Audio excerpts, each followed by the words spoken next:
भी नहीं दे पाए तेरे लिए ज़्यादा। तो माता कुंती और सबने अपने अपने वरदान मांगे, वो कथा कभी आपको सुनाऊंगा। लेकिन सुभद्रा देखो क्या कहती है। सुभद्रा कहती है कि भैया यदि मुझे आप देना ही चाहते हो तो आज भाई के नाते नहीं, भगवान के नाते मेरे को कुछ दो। और सुभद्रा ने क्या मांगा, वहाँ और भी खड़ी हैं, द्रौपदी है, माता कुंती है। माता कुंती को तो भागवत में लिखा, ये भी संकोच हो रहा है कि ये मेरी बहू कहीं कुछ ऐसा ना मांग ले जिससे हमारी बेइज्जती हो, भगवान ने इतना बड़ा तो कुछ दे दिया है, अब बहन है भगवान की खास, पता नहीं क्या क्या मांग सकती है। तो सुभद्रा ने वहाँ भगवान से कहा कि यदि आप देना चाहते हो तो ये जो मेरा मन है, मानस राजहंसा अद्यैव में विसतु मानस राजहंसा, ये जो मेरा मन है, कृष्णस्त्वदीय पद पंकज पंजरांते, भागवत का श्लोक है ये, कृष्णस्त्वदीय पद पंकज पंजरांते अद्यैव में विशतु मानस राजहंसा। क्यों? ये मेरा जो मन है चंचल, ये आज ही आपके चरणों में फंस जाए, आज से ही आपके चरणों में लग जाए। तो भगवान बोले तू जवान है, युवावस्था है तेरी, दुनिया के सुख भोग, उसके लिए कुछ चाहिए तो बता, वो सब तेरे को दूं। अभी से तू भजन की बात करती है। ये तो लोग तब मांगते हैं जब पूरी दुनिया से वैराग्य होने लगता है उनको, जब पता लगता है अपना कोई नहीं है, तब परमात्मा याद आता है। तू तो पूरी दुनिया देख अभी। पश्चिम में कहावत है ना, eat drink and B Mary, खाओ पियो और मौज करो एक समय में। तो सुभद्रा ने बोला नहीं नहीं भैया, मैं ऐसा नहीं है। बोला क्यों? बोला अद्यैव में विसतु मानस राजहंसा प्राण प्रयाण समय कफवात पित्तैहि।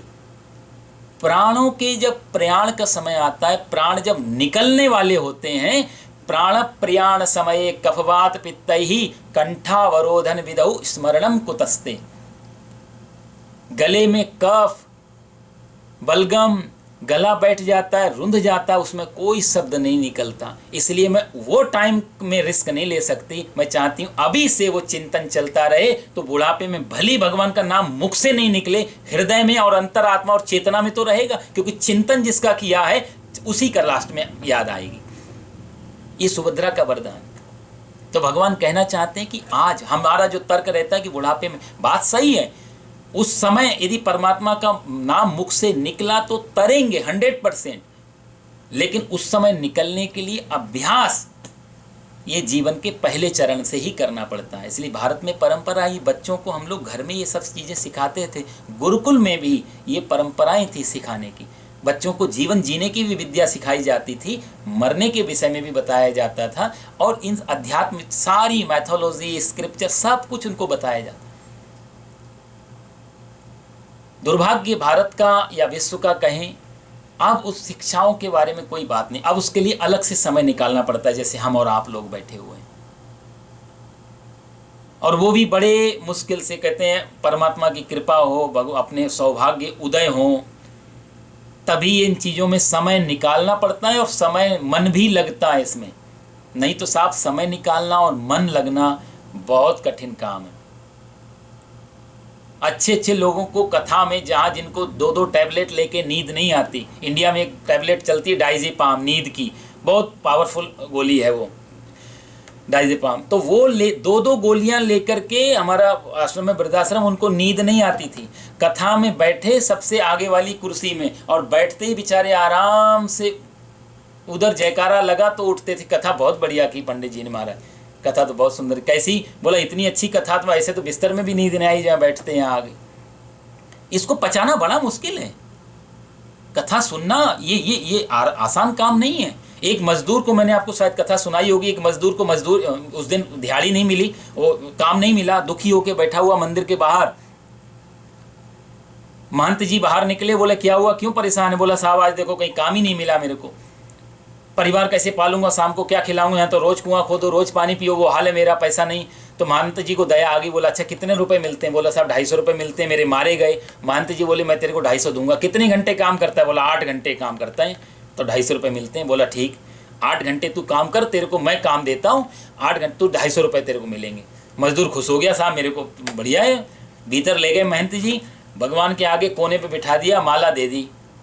बोला 4 घंटे अभी जप, 4 घंटे बाद थोड़ा जलपान करना और 4 घंटे फिर जपना, 8 घंटे तू माला जप राम नाम का 250 मेरे से लेते रहे। और सुन, जिस दिन भी तेरे को काम नहीं मिले इधर ही आ जाना, 8 घंटे तू माला जपना भगवान की, और आराम 2 घंटे में बेचारा बेचैन हो गया, महंत जी के चरणों में गिर गया, महाराज मेरे बस की ये काम करना नहीं, आप पैसा दो या मत दो, ये काम मेरे से नहीं होगा।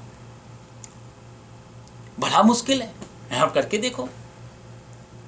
जहां जहां मन फंसा है वहां वहां हमें अच्छा लगता है, मोह का यही कारण, मन कहाँ फंसा है वहां हमें अच्छा लगता है। इन चीज़ों में मन फंसा हुआ नहीं है, ये चीज़ें हमारे लिए लगता है कि ये अभी किसी काम की नहीं है, इनसे कोई फायदा नहीं है, इसलिए इसमें हमें आराम नहीं, इसलिए हमें दिक्कतें आती हैं, बोरिंग चीज़ें। इंटरेस्ट हमारा जहाँ दुनिया में हो, जुआनी का जुआ में इंटरेस्ट घंटों बिता देता है। खेलने वालों के लिए चलो उनके लिए तो ठीक ही है, जो दर्शक होते हैं जो खेल देखते हैं 3-3 4-4 घंटे बेचारा बिना नज़र हटाए उनके क्या, उस समय कोई फ़ोन नहीं, फान नहीं, खाना नहीं, पीना नहीं, लोग बोलते हैं आज गेम आ रहा है, 2-2 3-3 घंटे निकल जाते हैं उसमें, मिलता कुछ नहीं, मिलता उन्हीं को जो खेल रहे हैं, कमर्शियल वो लोग हैं। लेकिन ये बेचारा 2-3 घंटे इतना बैठता है ऐसे जैसे कोई, जैसे बगुला आपने देखा ना नदी में, आप कभी ध्यान से देखो, बगुला एक पैर से बैठा है, एक पैर से खड़ा हो जाता है और मुंह नीचे होगा, इतने ध्यान में बगुला होता है, जैसे एक बहुत महान तपस्वी बैठा है। जैसी मछली आई तुरंत चोंच मारी उसने।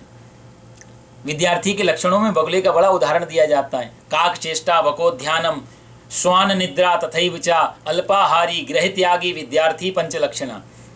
विद्यार्थी के बोले 5 लक्षण होते हैं, काक चेष्टा कौवे जैसी चालाकी, वको ध्यानम बगुले जैसा ध्यान, श्वान निद्रा कुत्ते जैसी नींद, कुत्ते जैसी नींद होनी चाहिए विद्यार्थी की। कुत्ता आप देखो जरा सा भी ऐसे ऐसे करो, कितनी गहरी नींद, कितने घंटे सो रहा हो तुरंत सावधान हो जाता है। अल्पाहारी गृह त्यागी, थोड़ा भोजन करने वाला, गृह का त्याग करने वाला विद्यार्थी पंच लक्षणा। ये 5 लक्षण विद्यार्थियों के पहले होते थे, और इन 5 लक्षणों को जो संभाल लेता था वो असली विद्यार्थी, असली विद्या का अधिकारी बन सकता था। अब तो कोई मजाक में कह रहा था कि अब थोड़ा समय बदला तो स्टूडेंट के लक्षण भी बदल गए। बोला आप कैसे होते हैं? बोला कि अब है उलूक चेष्टा, उल्लू जैसी चालाकी। अब उल्लू में साहब कहाँ चालाकी होती है? उलूक चेष्टा गधा ध्यानम, गधे जैसा ध्यान, उलूक चेष्टा गधा ध्यानम, और भैंस निद्रा तथैव च चिलमधारी फिल्म प्यारी विद्यार्थी पंच लक्षण। जब तक ये चीज़ नहीं आएंगी तो विद्यार्थी किस बात के? तो मेरा कहने का भाव ये था, मोह यदा ते मोह कलिलम। और हाँ, भरत जी की मैं आपको कथा सुना रहा था, तो भरत जी ने उसमें मन लगाया। एक दिन वो बच्चा थोड़ा बड़ा हो गया, जंगल में चला गया, वापस नहीं आया। भरत जी बेचारे रोते रोते रोते रोते उन्होंने शरीर छोड़ दिया उस हिरण के बच्चे के कारण। कथा में आता है कि भरत जी को अगले जन्म में हिरण बनना पड़ा।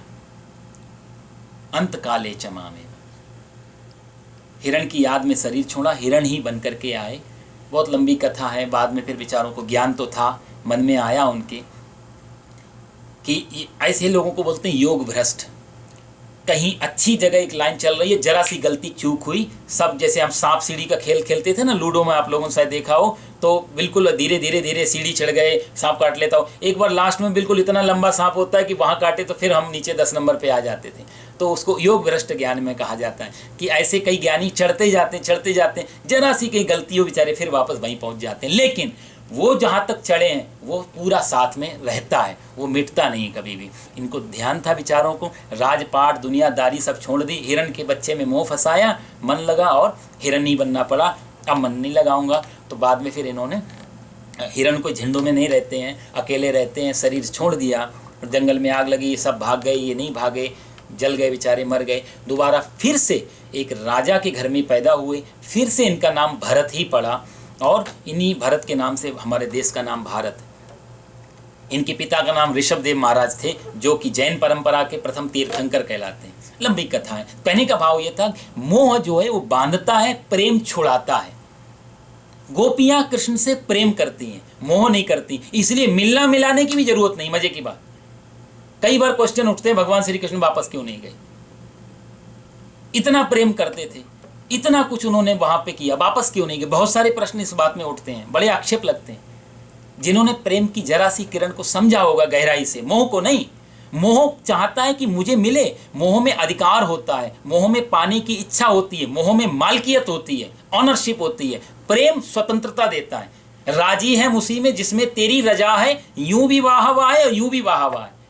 रामकृष्ण परमहंस को गले का कैंसर है तो भी धन्यवाद दे रहे हैं काली को, अच्छा अच्छा खाना खाते तो भी धन्यवाद दे रहे हैं। हर परिस्थिति में धन्यवाद निकलता है साहब। गला भी तेरा, शरीर भी तेरा, कैंसर भी तेरा। शरीर से मोह होता है तो गिला शिकवा होते हैं कि मेरे शरीर में कष्ट क्यों, मैं तो रोज पूजा कर रहा हूं। मोह में गिला शिकवा होंगे, प्रेम में धन्यवाद होगा। प्रेम पाना नहीं देना जानता है, मोह पाना चाहता है। मोह चाहेगा कि यदि जो मैं चाहूं वैसा हो, प्रेम कहेगा जैसा है वैसा मेरे को स्वीकार है, जैसी परिस्थिति वो मुझे स्वीकार है। ये प्रेम की असली परिभाषा। आज पूरी दुनिया में मोह को ही हम लोगों ने प्रेम कहा, अटैचमेंट को भी हम लोग लव बोलते हैं। और इसीलिए आज प्रेमी कहता आई लव यू और कल को बोलेगा आई लिव यू। तो आई लव यू और आई लिव यू में ज्यादा फर्क नहीं पड़ेगा। कारण वही है कि हमने प्रेम को, मोह को प्रेम समझ के बैठे हुए, और ये परिस्थितियां फिर दुख देती। तो मोह को और एक इंग्लिश में अक्सर लोग बोलते हैं कि मेरे को बहुत अटैचमेंट है, वो ज्यादा सत्य के करीब है। अटैचमेंट है आपको हर चीज, वो बिल्कुल सत्य है, अटैचमेंट ही होना चाहिए। प्रेम शब्द बिल्कुल अलग है। प्रेम, गोपियां निश्चय प्रेम करती हैं। उद्धव जी की कभी मैं आपको चर्चा सुनाऊंगा। उद्धव कहते हैं कि तुम क्या फंसती हो इनके दिमाग, कृष्ण तुमसे मिलने नहीं आते। गोपियां बोली कभी नहीं आए, जन्म जन्मांतर नहीं आए, मर जाए तब तक नहीं आए, क्या फर्क पड़ेगा। यदि हम इतना भी चाहें कि तुम हमें मिलने आओ तो भी वो वासना और मोह हो गया, तो भी वो आज्ञा हो गई। प्रेम में आज्ञा, प्रेम में तो समर्पण है, सरेंडर हो जाता है इंसान। फिर तो वो कहेगा तुझे जिसमें खुशी है उसमें मेरी खुशी है, तुझे जहां जाना है हम तेरे। यदि सही में प्रेम करते तो हमारी प्रिय वस्तु कहीं भी हो हमारे लिए प्रिय ही रहेगी। प्रेम, मोह में ऐसा होता है मेरी प्रिय वस्तु मेरे पास होना चाहिए। गृहस्थियों में जो सारे झगड़े हैं वो इसी बात के कि मेरी मालकियत चले, और हम कहते हैं हम बहुत प्रेम करते हैं। हमारा बच्चा कल को हमको जवाब दे दे, हमारा बच्चा हमारे कहे के अनुसार नहीं चले, उस लाइन पे नहीं चले, 1 मिनट में गिर जाता है, पता लग जाता है। अखबारों में न्यूज आती थी हमारा ये बच्चा, ये सुपुत्र, ये नाम, ये इसको मैं अपनी संपत्ति से बेदखल करता हूँ, इनका हमारा कोई रिलेशन नहीं। यही बाप भी एडवर्टाइजमेंट देता है बच्चे के नाम से। और वही बच्चा जब पैदा हुआ था तो बाप ने पूरे शहर में मिठाइयाँ बांटी थी, इतना प्रेम दिखाया था। फिर वो प्रेम गया कहाँ। प्रेम का कभी अंत नहीं होता, प्रेम की कभी मृत्यु नहीं होती, प्रेम कभी खत्म नहीं होता। प्रेम ना घटता है ना बढ़ता है, एक जैसा रहता है, वो है प्रेम। और जो चीज घट रही है, बढ़ रही है, वहां पर मोह। ये बीच की दीवार, ये इतना फासला समझ में आ गया मोह और प्रेम का, बहुत सारी चीजें गीता में आगे साफ हो जाएंगी। अर्जुन की पीड़ा यह है कि मेरे मर जाएंगे, मोह में फंसा हुआ है। मैंने आपको कई बार गीता में पिछली बार कहा कि ये अर्जुन के आगे से भीष्म पितामह, द्रोणाचार्य, कृपाचार्य, इनके गुरु लोग, इसके चचेरे ममेरे, जहां जहां ये बात कर रहा है, पिन दे रहा है कि ये मेरे, यदि इनको हटा के रिप्लेस कर दिया जाए दूसरे योद्धाओं को तो ये गीता कभी नहीं सुनाई जा सकती थी। फिर अर्जुन सीधा सीधा युद्ध करने लग जाता, क्योंकि क्षत्रिय है। कभी भी नहीं सोचा उसने इतनी सब चीज, मैं बाण मारूंगा सामने वाला मर जाएगा। आज उसको याद आ रहा है ये मर जाएंगे, ये क्योंकि ये मेरे मर जाएंगे, और जब मेरे मर जाएंगे तो फिर मैं भी क्या करूंगा। सोचने जैसी बात है। पूरे शहर में यदि कोई भी ना बचे तो हम क्या, किसको घर दिखाएं, किसको पद दिखाएं। ये राष्ट्रपति की बड़ी से बड़ी चेयर तभी तक काम की है, तभी तक बड़ी है जब उस चेयर से नीचे छोटे लोग हैं। यदि छोटे लोग ना बचे तो बड़ी से बड़ी चेयर भी व्यर्थ हो जाती है, बेकार हो जाती। कोई भी पद दुनिया का यदि बहुत गौर से देखा जाए तो बड़े से बड़ा पद वो छोटे पदों के कंपैरिजन में, कंपेयर में बड़ा दिखाई देता है। यदि छोटे हट जाए तो बड़ा भी। एक अकबर ने एक लाइन खींची, बोला इसको मिटाओ मत, इस लाइन को छोटा कर दो। हाँ, छूना नहीं है लेकिन छोटा करना है इस लाइन को। बीरबल ने क्या किया, उसके बगल में बड़ी लाइन खींच दी, छोटा हो गई, टच भी नहीं किया। बस अपनी लाइन बड़ी करने में हम लोग लगे हुए हैं, वही मोह है। जापान में एक भिक्षुक हुआ, उसका बहुत अच्छा नाम आप लोगों ने सुना होगा, लाओ त्से करके, जैन फकीर। लाओ त्से जब कहीं सभा होती थी तो सभा में सबसे जाके पीछे बैठता था, जहाँ जूते चप्पल उतारे जाते हैं।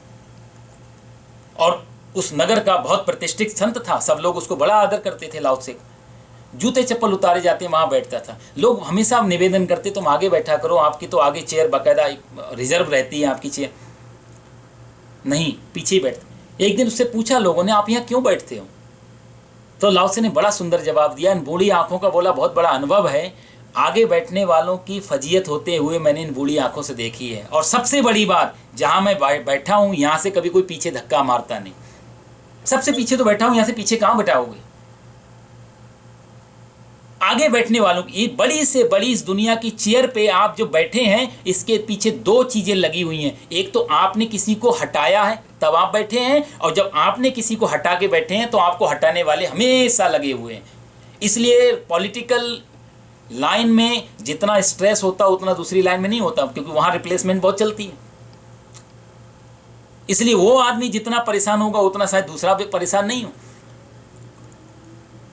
तो यदि हम किसी को हटा के बैठे हुए हैं तो फिर हमें भी हटाने वाले दूसरे सदा लगे हुए हैं, और जो व्यक्ति ऐसी जगह बैठता है जहां हटना हटाना लगा हो वो आदमी कैसे शांति से बैठे, वो चिपका ही रहेगा, और चिपकने के लिए स्ट्रेस चाहिए होगा, एनर्जी चाहिए होगी, सारी उसी में जाएगी। मोह हमेशा इसी चीज में भगाता रहता है, जो नहीं है उसको लाओ और जो है उसको मेंटेन करो, सारा जीवन इसमें निकल जाता है। भगवान व्याख्या मोह की बहुत लंबी है, कई उदाहरण हैं, कई कथाएं हैं।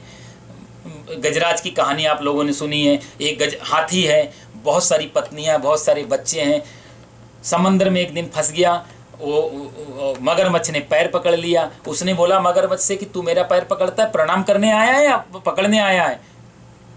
मगरमच्छ छोड़ता नहीं है, हाथी को अहंकार है, मेरा इतना बड़ा फैमिली, मेरे इतने सारे लोग और मैं खुद भी इतना बलवान, मेरा क्या कर लेगा ये। थोड़ी देर हो गई, अब जल का जंतु जो है वो थोड़ा जल में पावरफुल होगा, खींचने लगा भीतर को, तो उसने अपने देखा कि मेरी शक्ति थोड़ी कम हो रही, बच्चों को बुलाया, बच्चों ने सूंड में सूंड फंसाई, खींचने की कोशिश की, नहीं खींच पाए बेचारे को। कथा आप लोगों ने सुनी है, पत्नियां आई, बच्चे आए, सब छुड़ाना चाहते हैं, नहीं छूट रहा है, तो पत्नी और बच्चे मुख मोड़ के जाने लगे कि तुम तो नहीं छूटोगे, तुम्हारे चक्कर में ऐसा ना होगा हम भी फंस जाएं इसी दलदल में। जब जाने लगे तब इसको अकल आई है कि जिनको मैं अपना समझता था, जिनसे मैं सोचता था मेरी पावर है ये, एक्चुअली हमारी भी तो पावर बाहर बिखरी हुई है ना, बैंक अकाउंट है, बड़ा घर है, बड़ी कार है, ब्रांडेड कपड़े, ये हमारी पावर है। जिस दिन ये छूटती है उस दिन हम लोग भी नंगे हो जाते हैं। हमारी अपनी आइडेंटिफिकेशन क्या है, ये बाहर की चीजें जिस दिन छीन ली जाए तो हमारा अपना असली स्वरूप क्या बचेगा। उस दिन हाथी को समझ में आया कि जिनके बल पे मैं झूमता था कि ये सब मेरे हैं, आज कुछ नहीं बचा, ये तो मोह ममता थी। और तब उसके हृदय से प्रेम निकला है, उसने फूल अर्पण किया, कहते हैं उसी में से परमात्मा प्रकट हो गए। जहां प्रेम है वहां परमात्मा है, जहां मोह है वहां संसार है। और प्रेम में मजे की बात, कोई नाम की भी, वहां गजराज ने किसी का नाम लेके नहीं पुकारा, भागवत में स्पष्ट है, कोई नाम नहीं ले रहा, सिर्फ फूल ऊपर किया। जगत के जो पालनहार हैं, जगत को जो बनाने वाले, उनको मेरा नमस्कार है। बहुत सारी उसने प्रार्थनाएं की हैं, परमात्मा स्वयं वहां प्रकट हो गया।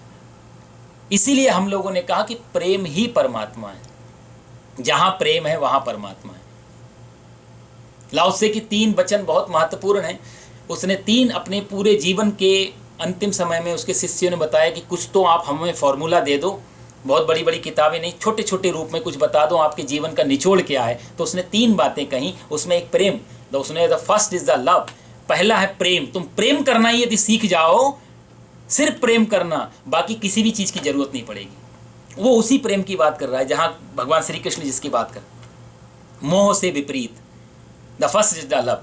दूसरी उसने फॉर्मूला दिया कि नेवर टू मच, कभी भी जीवन में अति नहीं किसी भी चीज की, ना इधर ना उधर, बैलेंस में रहे, नेवर टू मच।